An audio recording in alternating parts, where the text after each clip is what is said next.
Je vous salue, heureux et heureuse de l'école de l'âme.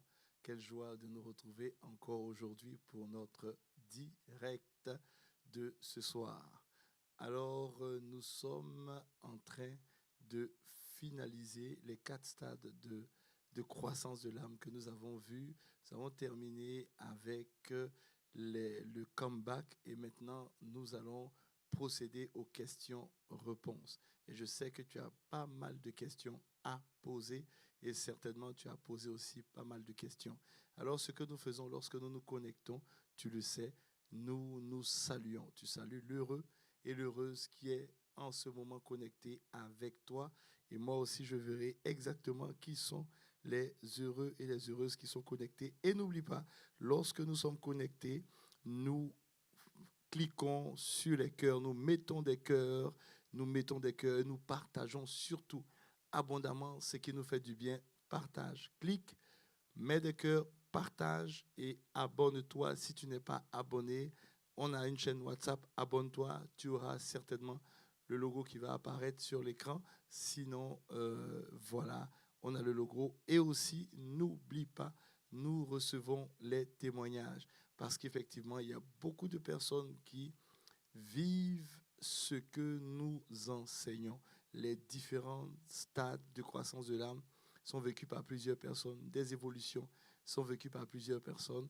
Alors, il faut simplement partager ton témoignage. Ça fait du bien à la communauté qui s'agrandit justement grâce à toi, grâce à tes partages et grâce au fait que tu parles aussi de l'école de l'âme autour de toi. Alors, aujourd'hui, nous sommes aux questions-réponses. Alors, sans plus tarder, nous allons procéder aux questions. J'ai reçu déjà certaines questions et l'équipe est en train de travailler très fort pour nous afficher les différentes questions. Voilà, alors les questions seront affichées. On va commencer par la première question. Quelle est la première question? Alors, comment choisir une bonne église? Je faisais partie d'une communauté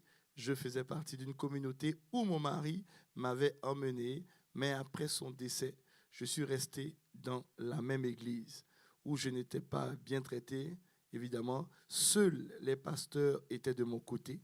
Par la suite, j'ai rencontré une autre personne qui n'était malheureusement pas le bon partenaire tel que je croyais et j'ai honte d'aller prier à mon église où mon mari m'avait laissé. Beaucoup de choses ont suivi, entre autres. J'ai perdu mon contrat de travail et le monsieur, à son tour, m'a laissé tomber. Alors la question, c'est comment choisir une bonne église? Alors déjà, il faut déjà dire que pour cette personne qui nous a posé la question, quand on traverse la question, on se rend compte que tu as vécu pas mal de choses qui t'ont certainement perturbé. Déjà, le décès de la personne que tu aimes. Ensuite, le fait d'aller fréquenter, voilà, une autre personne. Et malheureusement, ça n'a pas marché.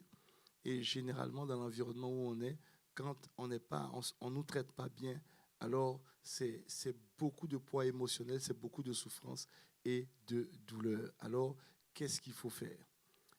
J'ai envie de te répondre au travers des 4 stades de croissance. Voilà, te dire ce qu'un nourrisson aurait fait, te dire ce qu'un enfant aurait fait, te dire ce qu'un adolescent aurait fait, et ensuite te dire ce qu'un adulte au niveau de l'âme devrait faire. Alors la première des choses qu'il faut déjà savoir au niveau du nourrisson, celui qui a l'âme nourrisson, qui traverse ce que tu as traversé, va rester attaché à l'Église uniquement parce que c'est un attachement émotionnel. Une forme de loyauté intérieure, mais surtout une forme de dépendance affective, parce qu'elle a peur de l'inconnu. Elle est dépendante affective de l'environnement où elle a évolué avec son mari. Ça, c'est ce que celui qui a l'âme de nourrisson ferait. Celui qui a l'âme enfant, alors qu'est-ce qu'il ferait? Il va tout simplement, ayant, on va dire quelquefois, peur de décevoir les personnes qui t'ont bien traité dans cet environnement, celui qui a l'âme enfant, vous voyez, ne veut pas trahir la mémoire de la personne, alors elle ne va pas partir parce qu'elle ne veut pas décevoir les personnes qui la considèrent dans cet environnement.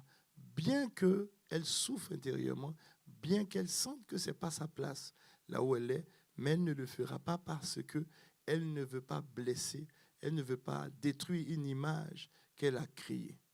Ça, c'est celui qui a l'âme enfant. Celui qui a l'âme adolescent, alors l'adolescent va vouloir faire une rupture sans ménager, c'est-à-dire je quitte, je prends une décision, je réagis et puis c'est tout.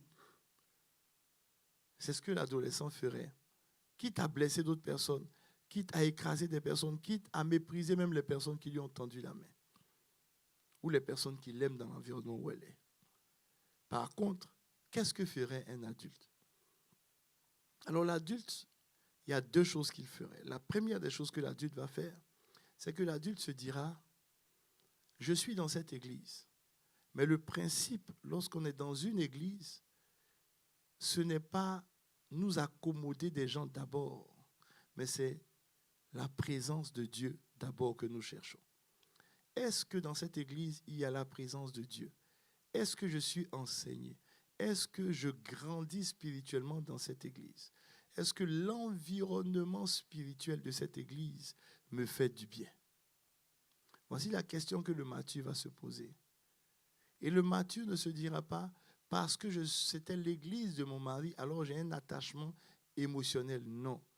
Parce qu'on est dans une église, non pas par attachement émotionnel, on est dans une église parce qu'on recherche la présence de Dieu et qu'on veut servir Dieu.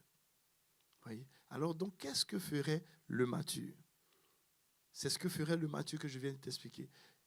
Et finalement, pour répondre à ta question, j'ai traversé tous les 4 stades. Et maintenant, pour répondre à ta question, tu n'es pas obligé de rester dans cette communauté. Non. Si dans cette communauté, tu es blessé émotionnellement, si dans cette communauté, les gens te traitent mal, si dans cette communauté, ça ne va pas, tu n'es pas obligé de rester dans cette communauté. Pas parce que, tu ne restes pas parce que, tu vois, c'est là-bas que tu t'es marié, donc non. Quand tu sens que ça ne va pas et que tu es maltraité, tu es blessé, tu es écrasé et que tu ne sens plus que tu sers Dieu et que tu ne sens plus la présence de Dieu et que tu as l'impression que tu es en train de détruire ta communion avec Dieu, alors va dans une communauté où tu peux servir Dieu. Pas servir un homme, mais d'abord servir Dieu. Une communauté où tu vas te retrouver, où tu vas sentir la présence de Dieu, où tu sais que tu es là pour le Seigneur. Et ça, c'est tellement important. Donc, ce qu'il faut retenir, c'est que l'âme mature va discerner l'environnement où il est nourri. L'âme mature va discerner l'environnement où il se développe. L'âme mature va discerner l'environnement où il est libre de servir Dieu, libre d'aimer. C'est en ce moment que l'âme mature s'engage. Mais l'engagement de l'âme mature, ce n'est pas un engagement à 2 vitesses. C'est-à-dire, il s'engage aujourd'hui et puis lorsqu'il rencontre une situation compliquée, il abandonne. Non. J'ose croire que cette église à tu y étais parce que justement ton mari y était. Et par principe spirituel, tu as suivi ton mari là-bas. Mais aujourd'hui, tu as le choix. Tu as le choix parce que ton mari n'est plus. Alors choisis un environnement où tu vas être nourri. Choisis un environnement où tu vas t'épanouir. Choisis un environnement où tu pourras servir ton Dieu véritablement avec joie, avec amour, malgré les oppositions, malgré les difficultés qu'il peut avoir, parce qu'il y aura forcément des difficultés. Là où des hommes sont, il y a souvent des problèmes, il y a souvent des défis, il y a souvent des difficultés. Mais les difficultés ne remettent pas en cause nos choix et ne remettent pas en cause notre décision. D'accord? Alors voici la réponse à la première question. Si un heureux et une heureuse a compris, alors, s'il te plaît, écris âme nourrisson concernant cette question. Et puis, dis quelque chose que j'ai dit concernant l'âme nourrisson. Qu'est-ce que j'ai dit? J'ai dit l'âme nourrisson reste attachée à l'Église uniquement par attachement émotionnel. Alors, tu vas écrire simplement émotionnel. Tu vas mettre âme nourrisson émotionnel. Il faut le mettre, s'il te plaît. Je vais résumer avec toi. Tu vas mettre âme nourrisson émotionnel ou affectif. Voilà. Il faut le mettre âme nourrisson affectif. Heureux, heureuse, tu l'écris. Je veux voir qui est le premier à l'écrire. Nourrisson, attachement affectif. L'âme enfant, il reste par loyauté, par peur de décevoir les souvenirs du passé. Loyauté, peur de décevoir les souvenirs du passé. Âme enfant. Âme adolescent, il quitte par réaction. Il se sent blessé, il quitte par réaction et il blesse aussi d'autres personnes en partant. L'âme adulte, il choisit l'Église selon la présence de Dieu, la paix intérieure qu'il a, l'enseignement biblique qu'il reçoit et la croissance spirituelle qui se manifeste dans sa vie. Alors, sache, et je vais terminer avec ceci, excellent, âme nourrisson, attachement affectif, c'est bien Amandine, voilà, âme nourrisson, affectif, excellent, excellent. Alors, je veux terminer par ceci encore. Il n'est pas honteux de changer d'église si tu souffres. La maturité, c'est discerner là où ton âme peut croître, là où ton âme peut grandir, là où ton âme peut s'épanouir. D'accord? Alors, nous allons passer à la deuxième question. Alors, la deuxième question, comment gérer la frustration? Comment gérer la frustration? Alors, notre auditeur ou auditrice dit ceci. Lorsque je suis contrarié par une remarque ou une accusation injustifiée, je tente le plus souvent de démontrer ma bonne foi.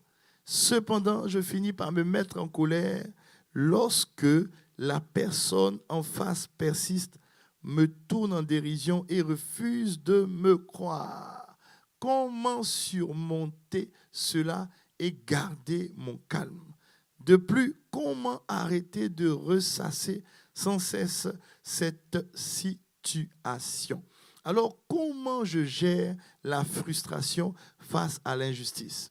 Je vais te donner la manière dont on gère cela en fonction des différentes catégories d'âme, les différentes catégories de croissance de l'âme. L'âme nourrisson, qu'est-ce qu'il fait? L'âme nourrisson réagit par la colère et par des cris, par des murmures et des plaintes. Ça, c'est l'âme nourrisson. Colère, cris, murmures et plaintes. L'âme enfant veut prouver sa bonne foi. Il cherche à plaire, absolument. Il veut montrer sa bonne foi. Ça, c'est l'âme enfant. L'âme adolescent, alors, il va se rebeller, s'emporter face à l'injustice. Il veut en découdre, il veut régler ça à sa manière. Et qu'est-ce que ferait l'âme mature? L'âme mature va faire quoi? Il va d'abord, garder son calme. Il va se mettre dans une position où il choisit ses batailles. Il garde son calme, il choisit ses batailles et il laisse maintenant Dieu être le juge et Dieu le conduire. Mais il choisit ses batailles. Alors, ce que tu dois savoir, l'attitude que tu dois avoir, tu n'as pas besoin d'être, tu vois, d'être cru, qu'on te croit pour rester en paix. Non. Le fait d'être en paix, c'est une décision intérieure. Pas ce qu'on croit de toi ou ce qu'on ne croit pas de toi. Apprends à ne pas te justifier tout le temps. Apprends cela. Il faut que tu apprennes à ne point te justifier tout le temps. Et apprends aussi, surtout, à gérer tes émotions sans exploser. Est-ce que quelqu'un peut écrire cela? Gardez mon calme. 1. Écrit, gardez le calme. 1. 2. Peu importe ce qu'on croit de moi, je reste en paix. 2.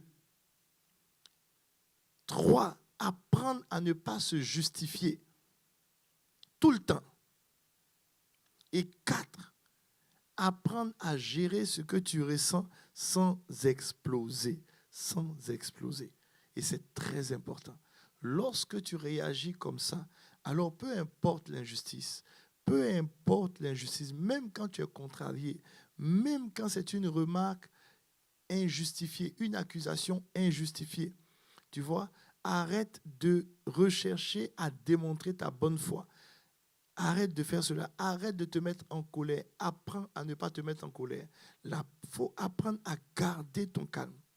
Choisis tes batailles. Choisis tes batailles. Garde ton calme, choisis tes batailles et laisse Dieu agir. Pour cela, tu dois apprendre à être en paix à l'intérieur de toi. Ta paix ne dépend pas de ce qu'on croit ou ce qu'on ne croit pas de toi. Tu comprends? C'est très important. Ta paix dépend du choix que tu fais dans ton cœur. Est-ce que tu choisis d'être en paix dans ton cœur? Si oui, alors tu auras la paix. Est-ce que tu es en paix avec ton Dieu? Si oui, alors tu es en paix. C'est très important. Ne réagis pas. La réaction va augmenter ta colère. La réaction va pousser ta colère à un autre niveau. Et ça peut faire que tu ne vas plus prendre de bonnes décisions, mais tu vas prendre des décisions dans la colère et tu peux détruire au lieu de bâtir. Alors apprends à garder ton calme. Si les événements viennent tout de suite et puis tu te mets facilement en colère, alors n'adresse pas tout de suite la parole aux gens. Parce qu'en adressant la parole aux gens, tu peux être en colère et la colère peut monter. Et généralement, quand tu as une colère, prends une marche, sors, va marcher un peu, prends de l'air, laisse la colère redescendre, laisse la poussière retomber, laisse tout cela redescendre. Ou même encore, prends un psaume et puis lis-le à haute voix. Lis un psaume à haute voix, lis la parole de Dieu à haute voix. Prends une parole et déclare-la à haute voix. Parle-toi, parle à ton âme. Dis à ton âme, calme-toi. Dis à ton âme, notre valeur ne dépend pas de ce qu'on croit de nous ou pas.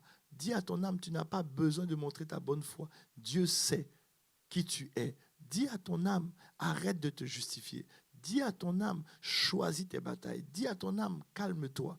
Dis à ton âme, sois tranquille. Nous avons de la valeur. Et la valeur qu'on a ne dépend pas de ce que nous sommes en train de vivre. Parle à ton âme. Voilà. Si cela t'a fait du bien, alors mets un pouce là où tu es. Si encore ça t'a fait plus de bien, alors mets un cœur là où tu es. Nous sommes sur la deuxième question. Nous sommes en train de voir les réactions qu'on peut avoir quand il s'agit de la croissance de l'âme.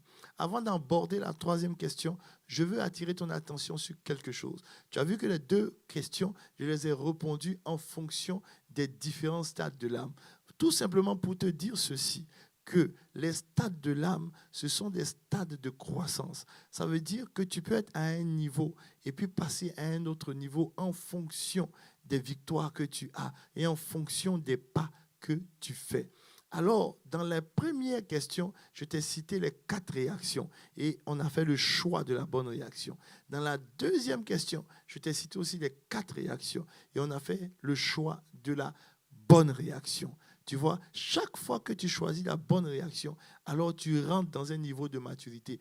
Ton âme évolue. Tu crois au niveau de l'âme. Tu comprends? Alors, nous sommes maintenant à notre troisième question. La troisième question. Pendant que l'équipe technique nous l'affiche, la troisième question.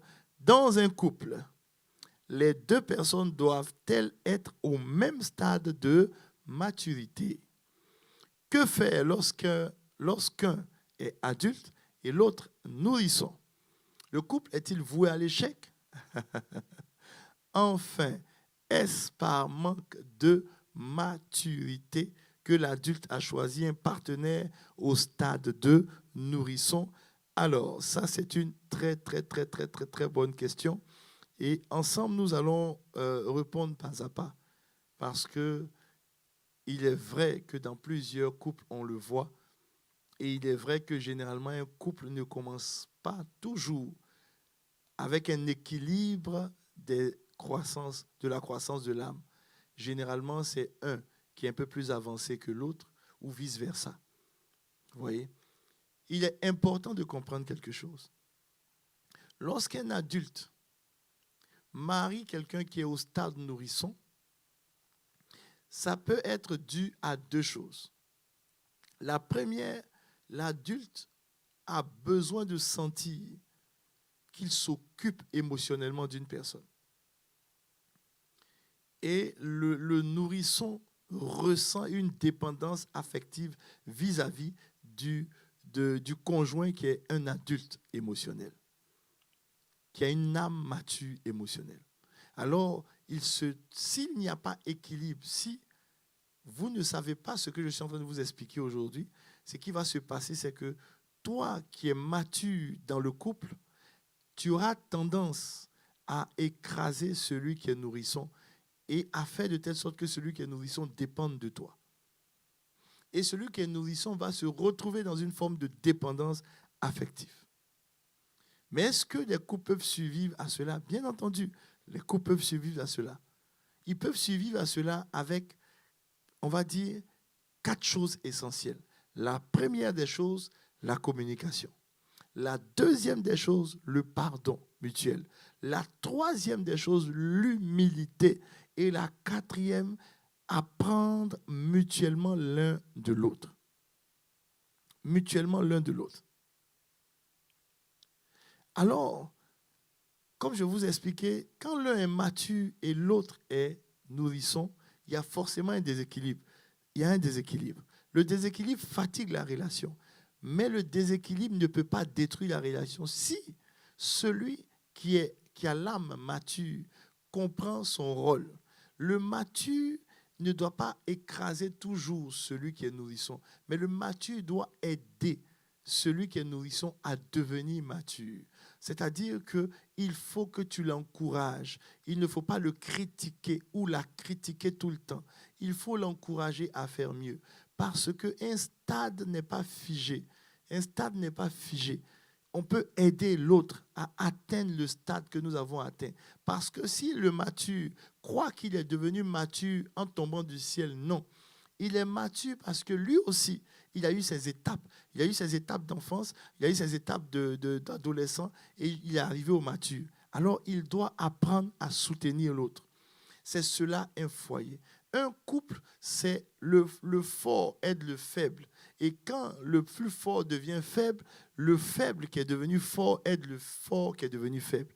C'est comme cela un couple. Il faut qu'il y ait un équilibre de marche. Vous voyez, quand les deux pieds marchent ensemble, il y a un pied qui est en avant et l'autre est en arrière. C'est cet équilibre-là qui existe dans un foyer. Il y aura des moments où l'autre émotionnellement est en avant et l'autre émotionnellement en arrière. Il faut aider celui qui est émotionnellement en arrière parce que c'est ce mouvement-là qui crée l'équilibre. L'équilibre n'est pas la ressemblance. L'équilibre est souvent dans la dissemblance, c'est-à-dire on a des attitudes différentes, mais on cherche le même but. On va dans la même direction. C'est pour cela qu'il est très important d'aller dans la même direction. Aller dans la même direction va vous permettre de faire des concessions. Aller dans la même direction va vous permettre de développer la communication et le pardon. Aller dans la même direction va vous permettre de développer aussi l'humilité. C'est l'humilité qui permet à celui qui est au-dessus, qui a une âme mature, d'aider celui qui n'a pas une âme mature à remonter, à remonter. C'est important, c'est important, c'est important. Maintenant, ce que j'ai constaté, l'un des constats, c'est que celui qui a l'âme mature, lorsque son conjoint ou sa conjointe est nourrisson, il a un sentiment d'utilité. Il se sent utile parce que l'autre dépend de lui. Donc ce sentiment d'utilité-là, beaucoup de personnes ne veulent pas perdre ce sentiment-là. Mais je veux te rassurer. Je veux te rassurer. N'aie pas peur de perdre ce sentiment d'utilité. On est utile même quand l'autre rejoint notre niveau de maturité. Même si vous êtes deux matures, vous êtes utiles l'un à l'autre forcément. Forcément. L'utilité n'est pas dans la dépendance affective, non. L'utilité est dans le consensus affectif, c'est-à-dire vous vous associez. Le mariage est une association.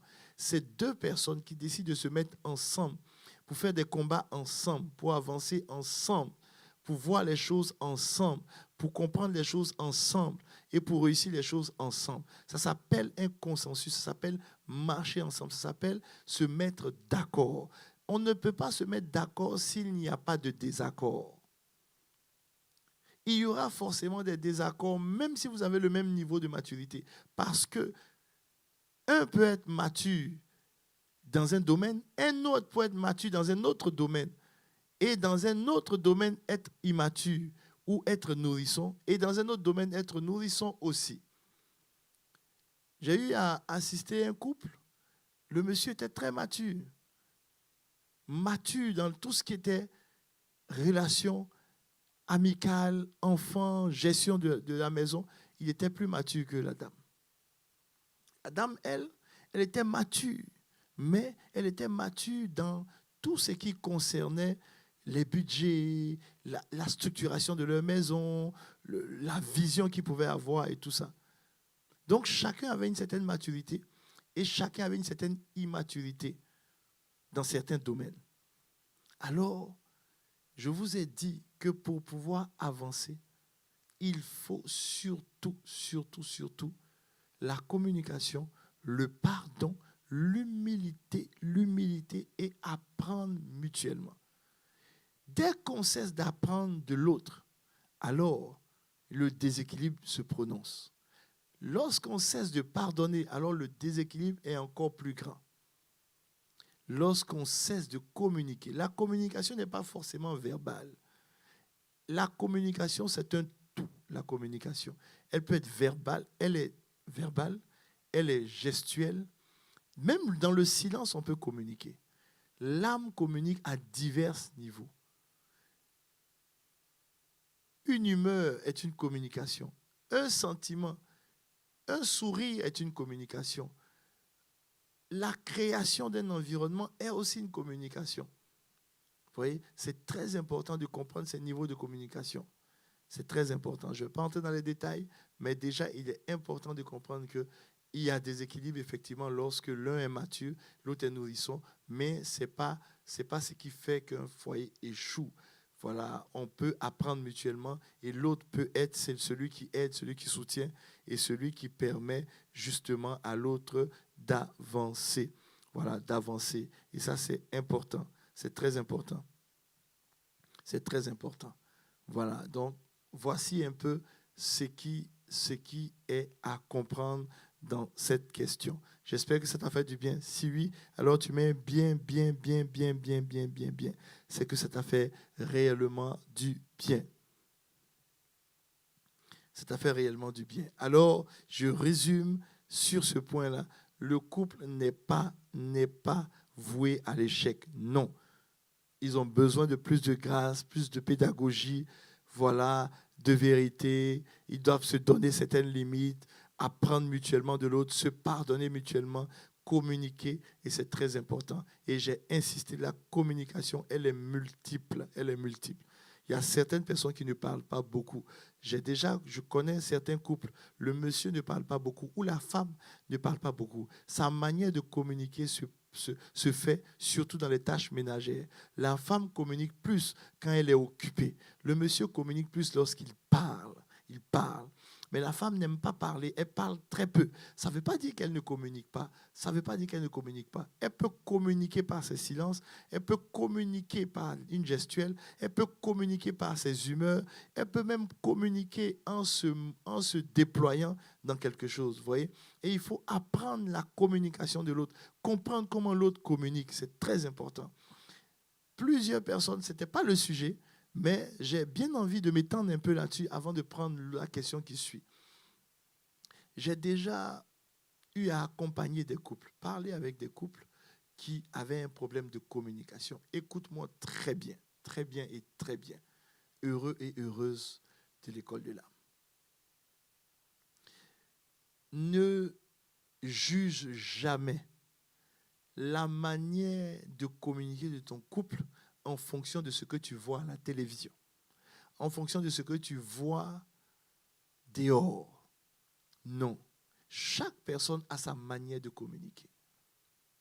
Si tu es avec une conjointe ou un conjoint, ou ton partenaire, ta partenaire, n'est pas quelqu'un qui parle beaucoup, et quelqu'un qui communique oralement très peu, alors elle communique autrement.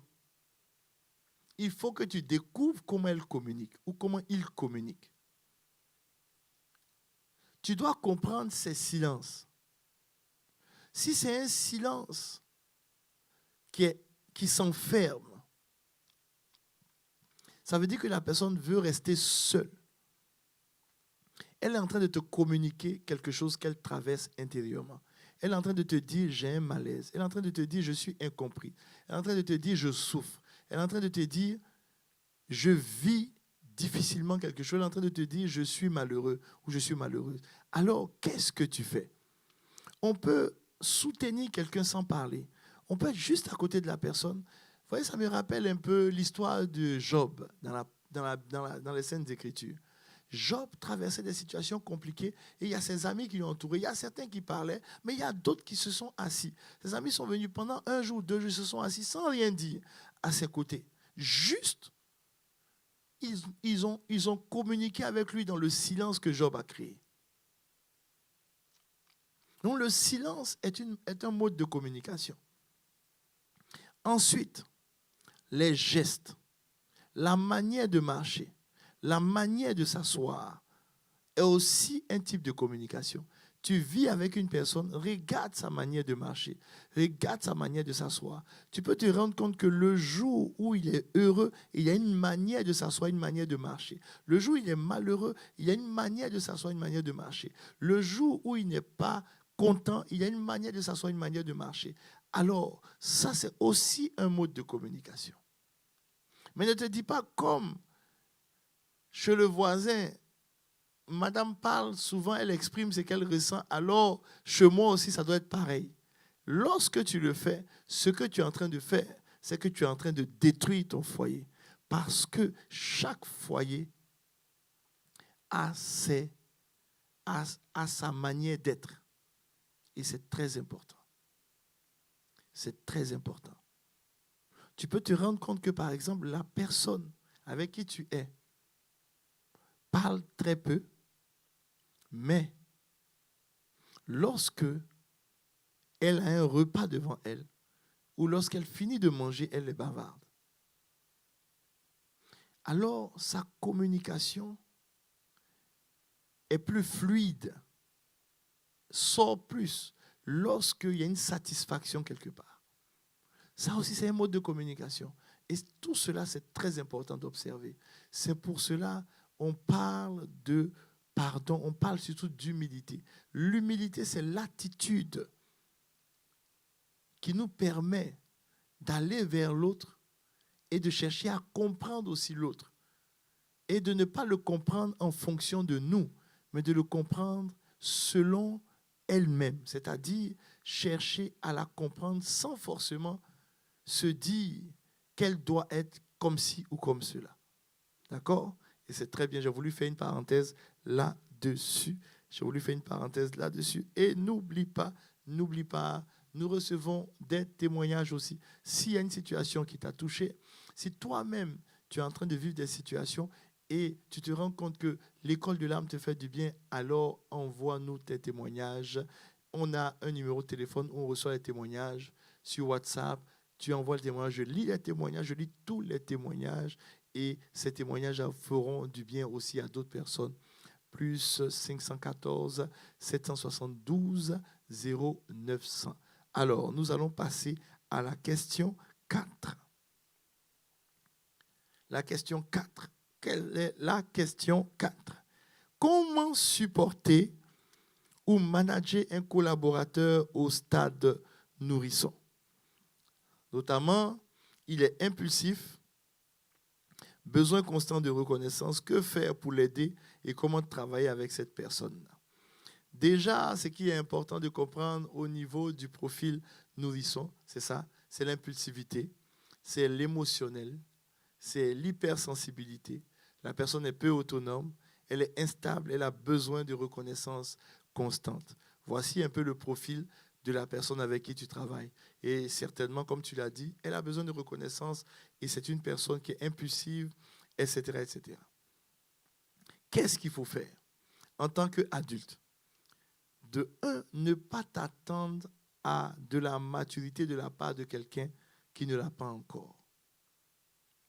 Ce qui nous blesse, ce sont nos attentes. Quand tu as affaire à quelqu'un qui a une âme de nourrisson, qui est impulsive, qui veut toujours de la reconnaissance, qui n'est pas très autonome, qui est instable émotionnellement, qui est hypersensible, très émotionnelle, impulsive et tout ça, on veut que ces personnes nous ressemblent. Nos attentes vis-à-vis de ces personnes sont tellement élevées. Alors je te pose la question, toi qui me suis, et tu vas me donner la réponse par écrit. Tu me diras, est-ce que quelqu'un qui a 30 ans d'âge, qui est capable de faire certaines choses, est-ce qu'il peut attendre d'un nourrisson qui est couché dans un berceau avec une couche en train de crier, est-ce qu'il peut s'attendre à ce que ce nourrisson-là devienne son collaborateur et fasse des tâches que lui fait? Non. Il ne va pas le faire parce qu'il sait que le nourrisson n'est pas capable. Ses attentes vis-à-vis du nourrisson vont changer. Au contraire, tu ne vas pas attendre qu'il devienne comme toi, mais il n'est pas comme toi. Il ne peut pas être comme toi. Alors, tu commences maintenant à établir un cadre clair, des règles fixes pour l'aider à grandir. C'est très important. Vous savez ce qu'on fait avec un nourrisson? On lui donne des habitudes. Il ne mange pas quand il veut, mais on lui donne. On sait qu'il a besoin de manger, ça c'est clair. Tu sais qu'il a un besoin affectif très prononcé, il est hypersensible, émotionnel, impulsif. Alors, tu lui donnes un cadre clair. Tu vois, tu ne vas pas le congratuler tous les jours parce que tu sais qu'il a besoin de ça. Mais tu le congratules, tu l'applaudis quand il fait quelque chose de bien. Quand ce n'est pas bien, il faut que tu aies le courage de lui dire ce n'est pas bien, mais tu peux t'améliorer. Tu peux être meilleur en faisant les bons choix.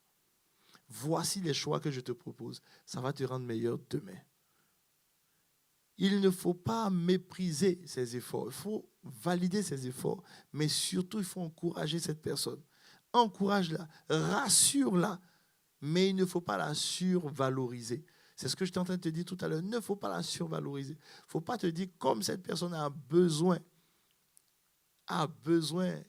tout le temps qu'on lui tape sur l'épaule, alors tous les jours tu vas voir la personne, tu vas commencer à la flatter. La flatterie n'est pas une bonne chose.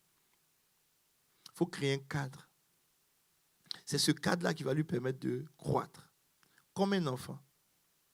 Un enfant, quand il est l'heure d'aller dormir, il faut qu'il aille dormir. Un enfant, quand il faut arrêter de jouer, il faut arrêter de jouer. Ça ne veut pas dire qu'il ne va pas jouer le lendemain. Mais tu lui donnes un cadre clair.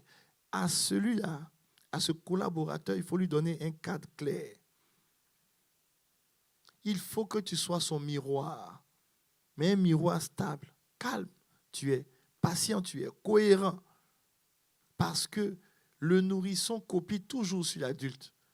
Alors, ce collaborateur va copier sur toi. Donc, il faut que tu sois un miroir, tu deviennes un miroir et tu sois patient, calme et que tu l'aides à ce niveau-là. Tu vois? Et ça, c'est très important parce que, étant un miroir, tu vas l'aider dans l'exemple sans lui faire des reproches. On ne fait pas tout le temps des reproches à un enfant parce qu'il ne comprend pas. Vous savez que quand tu fais des reproches à un enfant maintenant, est-ce que tu sais que quelques minutes après, il a oublié tes reproches? Il est capable de refaire la même chose et ça va t'irriter en tant que mature. Et si ça t'irrite, tu perds le contrôle. Tu risques de devenir comme le nourrisson. Crier, te plaindre, murmurer, mais ne pas l'aider. Alors, il ne faut pas te plaindre. Il faut établir un cadre clair et comprendre que ça va prendre du temps. Mais tu deviens un exemple pour cette personne. D'accord? Voici la 4e question. On va enchaîner rapidement sur la 5e question. On a 6 questions. 5e question. Est-ce possible d'être au stade adulte, mais face à une situation particulière, de réagir comme quelqu'un qui est au stade enfant? Si oui, pourquoi? Alors, je te dirais, c'est un oui absolu. Absolument. L'âme peut être au stade adulte dans certaines sphères. Je te l'ai dit tout à l'heure quand je t'expliquais dans certaines sphères. Par exemple, quand je te parlais des foyers de déséquilibre, il y a des personnes qui ont une âme adulte en termes d'organisation. Mais elles réagissent comme des enfants dans d'autres choses. Vous voyez, ça arrive. Je vais prendre un exemple simple. Elles sont peut-être adultes dans le travail, enfants dans les émotions, nourrissons quand il s'agit du pardon, adolescents quand il s'agit des relations. Oui, ça arrive. Ça peut arriver. Et c'est dû généralement, on appelle ça la mémoire émotionnelle. Souvent, la mémoire émotionnelle n'est pas guérie.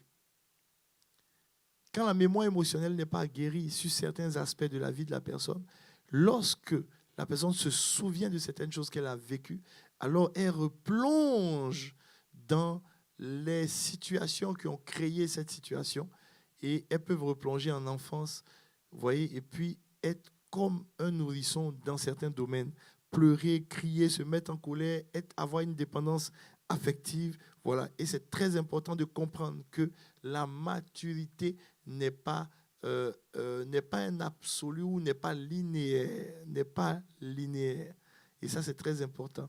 On est mature au fur et à mesure. Il y a des zones dans sa vie qu'on travaille.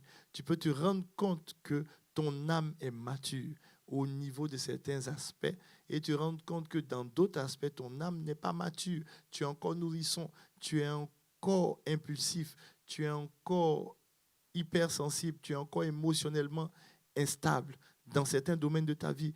Alors, en tant que personne qui veut croître, tu t'assois et puis tu te donnes les moyens d'évoluer. C'est très important. C'était la 5e question. La 6e et la dernière question. Peut-on se retrouver dans plusieurs stades en même temps? Oui, c'est très fréquent.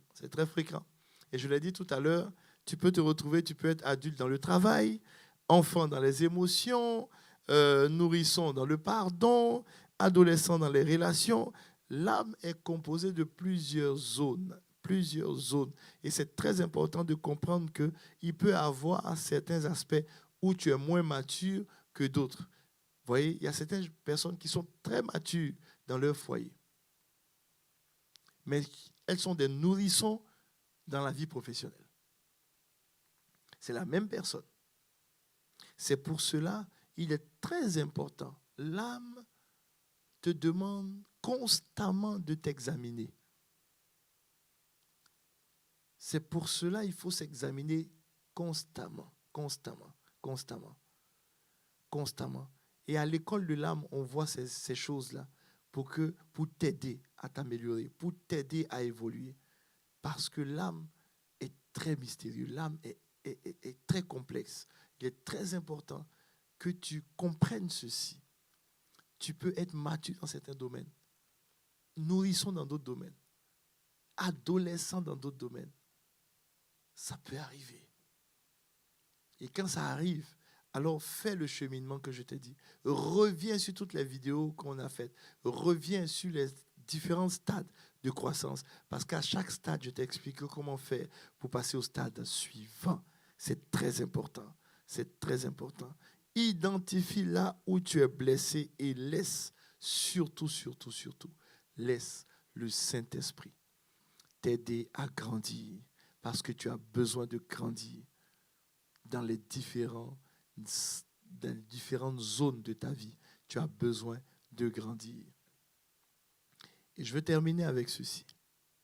Si tu te rends compte que dans le domaine des amitiés, tu es très mature, tu sais établir des cadres. Tu n'es pas dépendant émotionnel. Tu as une maturité.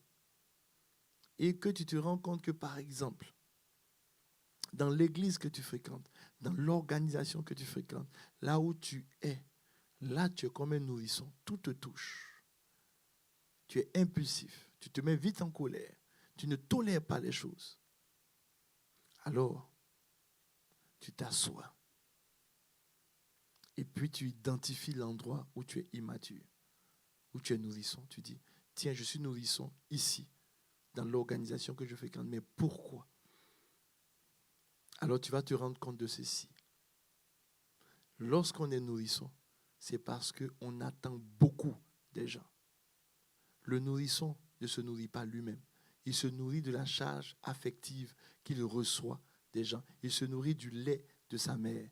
Il ne se nourrit pas lui-même. Il n'est pas capable d'aller chercher sa propre nourriture. Alors tu te rends compte que l'organisation dans laquelle tu es dépendant de la charge affective qu'on te donne.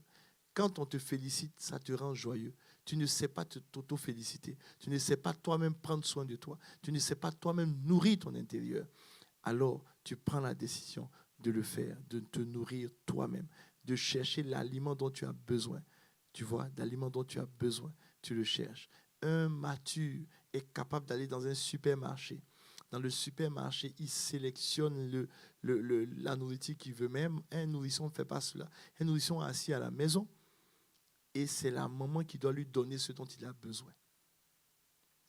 Dans l'organisation, tu vas choisir. C'est ce que j'ai appelé la capacité de choisir. Choisis ce qui est bien et mets de côté ce qui n'est pas bien. Même dans ce que tu entends, ce n'est pas tout qu'il faut considérer. Dans ce que les gens font autour de toi, ce n'est pas tout qu'il faut considérer. Il faut que tu aies la capacité de sélectionner ce qui va te faire du bien et de rejeter ce qui ne te fait pas du bien. D'accord? Et voici les questions que j'ai reçues de chacun de vous. J'avoue que ces questions étaient extraordinaires. Ça m'a permis de toucher plusieurs aspects et ça m'a permis aussi de résumer les 4 stades de croissance que nous avons vus. Alors, pendant tous ces mois, on est resté sur les 4 stades de croissance. Est-ce que ça t'a fait du bien, les 4 stades de croissance? Si oui, alors mets bien. Écris bien. Ça t'a fait vraiment du bien. Ça t'a fait vraiment du bien. Et mon désir, c'est que on va passer certainement à un nouveau sujet. Tu auras la primeur dans quelques jours. Mais l'important et mon désir, c'est que tu reviennes tout ce qu'on a fait déjà et tu reviens là-dessus. Tu reviens là-dessus pour le bien de ton âme. Ton âme a besoin constamment de revenir ce qui lui fait du bien. C'est comme ça que ton âme est influencée par ce qui lui fait du bien. J'ai passé de merveilleux moments avec toi aujourd'hui et merci pour toutes tes questions, auditeurs, auditrices, heureux et heureuses de l'école de l'âme. Toujours fidèle, vous avez choisi le 19h30, notre heure actuelle, le soir. Alors, voilà, on fera maintenant nos directs les jeudis soirs. Il arrive qu'on commence un peu plus tard à cause de certains problèmes techniques que nous sommes en train de résoudre au fur et à mesure. Mais nous avons été très heureux de passer ce merveilleux moment ensemble. Et comme on le dit souvent, prenez soin de vous. Vous avez le devoir d'être heureux. Soyez heureux, profitez de chaque jour, mais surtout prenez soin de vous et des personnes autour de vous et rendez-vous le jeudi prochain. Bonne soirée à chacun de vous.